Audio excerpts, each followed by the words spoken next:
مفتی صاحب اگلا سوال یہ ہے کہ جو لوگ خودکشی کر لیتے ہیں اور اپنی جان بوجھ کے اپنی جان دے دیتے ہیں، کوئی ٹرک کے آگے کود جاتا ہے، کوئی دریا میں کود جاتا ہے، تو اس کی روح کہاں بھٹکتی ہے؟ یہ امپورٹنٹ سوال ہے، اور ایسا دیکھنے میں بھی ملتا ہے کہ جب کسی جگہ پر جیسے کسی نے سوسائڈ کر لی، زہر کھا لیا یا پھانسی لگا لی یا پیٹرول چھڑک کے آگ لگا لی اور خودکشی کسی بھی طرح سے کر لی، تو اس علاقے میں دہشت طاری ہو جاتی ہے، ایک دہشت سی ہو جاتی ہے کہ اگر رات میں ذرا سا ہوا کا تیز جھونکا بھی چلے تو ایک دم لوگ کہتے ہیں کہ یار یہ اسی کی روح آ گئی۔ تو روحوں کے تعلق سے میں کئی مرتبہ بیان کر چکا ہوں، پھر میں اس کو عرض کر دیتا ہوں کہ جو روح ہوتی ہے، روحوں کے دو مقام ہیں، ایک کا نام ہے علیجین، ایک کا نام ہے سجین۔ علیجین میں نیک بندوں کی روحیں جاتی ہیں، جب حضرت ملک الموت آ کے انسان کی روح کو قبض کرتے ہیں نا، تو اگر وہ نیک بندہ ہوتا ہے تو اس کی روح کو فوراً علیجین میں لے جایا جاتا ہے۔ اور ایسا نہیں ہے کہ جو خودکشی کر کے مر رہا ہے تو اس کی روح حضرت اسرائیل علیہ السلام نہیں نکال لیں، ایسا نہیں ہے، حضرت اسرائیل ملک الموت ہی اس کی روح کو نکالتے ہیں۔ اور جیسے کچھ لوگ یہ سمجھتے ہیں کہ وقت سے پہلے وہ انسان مر گیا ہے، اب لہٰذا اس کی روح بھٹکے گی۔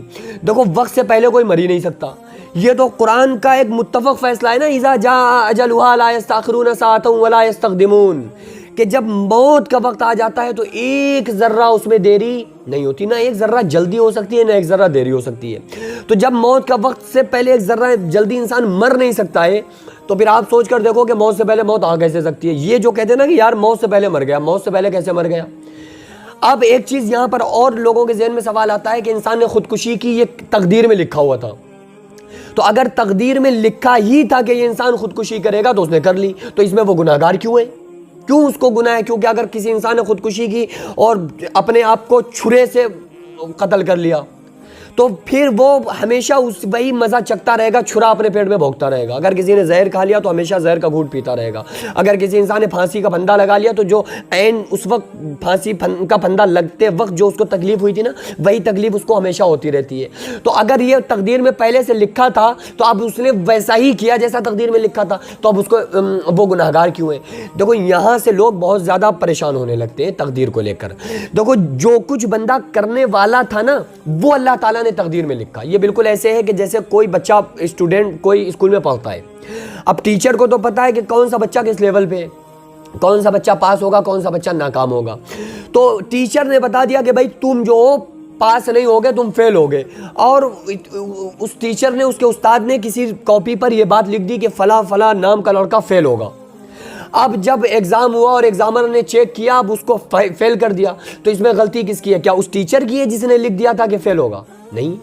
کیوں؟ کیونکہ اس نے تو اس کی کنڈیشن دیکھ کر لکھا نا کہ یہ بھائی اس سے پاس ہونے کا اس سے توقع نہیں ہے، اس سے پاس ہونے کی کہ پاس ہوگا، کیونکہ پڑھتا ہی نہیں ہے۔ تو اللہ رب العالمین تو عالم الغیوب ہے، وہ تو جانتا ہے نا کہ بندہ کیا کرنے والا ہے۔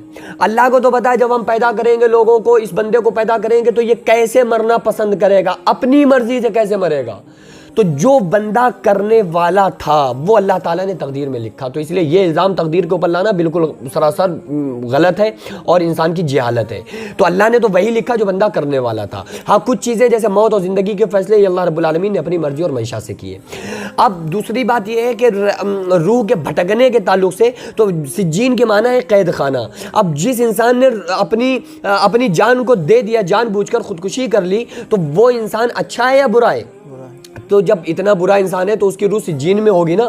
سجین کے معنی ہی ہے قید خانہ، تو قید خانے سے وہ قید خانے کا مطلب یہ جہاں جاؤ گھومتے پھرو، قید خانے کا مطلب یہ جیل، قید، اس میں روح قید ہو جاتی ہے، پھر وہ فرشتوں کے حکم کے خلاف آنکھ بھی نہیں کھول سکتے، وہ فرشتوں کی اتنی زیادہ کسوٹی کے اندر ہوتے ہیں، تو وہ تو روحیں قید ہوتی ہیں۔ نیک بندوں کی روحیں گرچہ آ سکتی ہیں لیکن پھر بھی جلدی آنا دنیا میں پسند نہیں کرتی ہیں۔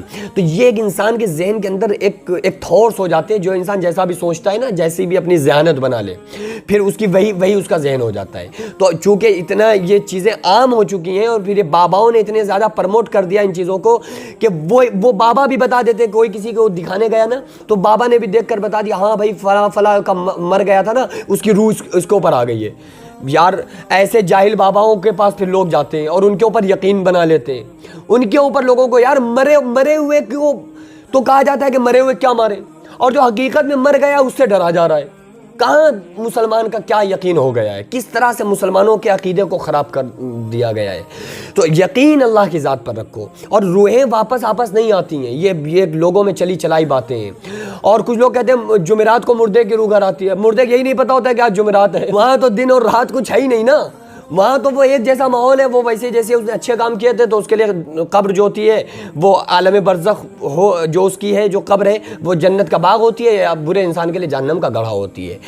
اچھا کچھ لوگوں کے اوپر کچھ چیزیں سوار ہو جاتی ہیں، وہ بتاتی ہیں ہم فلاں ہیں، تو وہ جنات وغیرہ ہوتے ہیں برے، جو جھوٹ بولتے ہیں، اور جھوٹ بول کر اس کی ٹوپی اس کے سر کر کے کسی کا نام بتا دیتے ہیں کہ میں فلاں ہوں، لہٰذا یہ روحیں نہیں ہوتی ہیں، یہ برے جن وغیرہ ہوتے ہیں جو جس پر حاوی ہو کے اس طرح کی باتیں کرنا شروع کر دیتے ہیں۔ یہ لوگوں میں صرف وہی بات ہے کہ روحیں آتی ہیں یہ وغیرہ وغیرہ، تو بہرحال اسلام کا ان چیزوں سے کوئی تعلق نہیں ہے۔ جزاک اللہ۔